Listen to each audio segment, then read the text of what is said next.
Avec la 5e vague, le pass sanitaire sera probablement nécessaire dans les stations de sport d'hiver, a annoncé aujourd'hui le gouvernement. En Savoie, la station de Val Thorens n'avait jamais vu autant de monde pour une ouverture de saison. Après près d'1 an et demi de fermeture, elle a fait le plein de skieurs ce week-end. Beaucoup en ont oublié les gestes barrières. Renaud Gardette et Louise Cléty.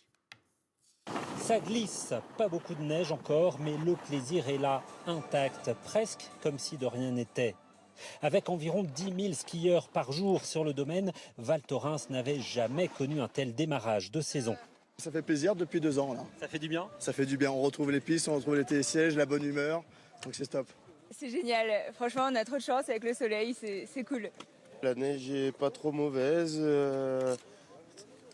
bonne ambiance, on rigole bien. Après le ski, le réconfort, cette terrasse était déjà pleine à 10 h du matin, 400 couverts par jour. Là aussi, c'est un record absolu. La journée d'hier qui était exceptionnellement, je dirais, violent, hein, c'était vraiment, on s'y attendait quand même.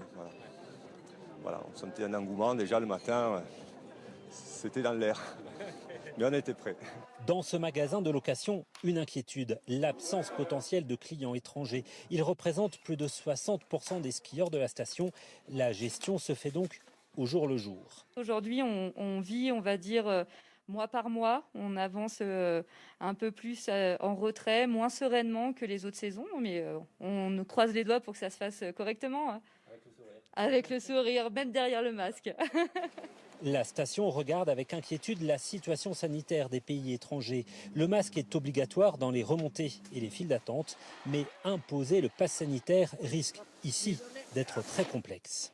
Et ça, on sait que c'est une vraie contrainte et que c'est très compliqué à mettre en œuvre. Nous avons des appareils qui font jusqu'à 4000 personnes-heure de débit. On ne peut pas faire un contrôle à 100%, c'est juste impossible. Maintenant, la station espère une seule chose, rester ouverte jusqu'au mois de mai prochain.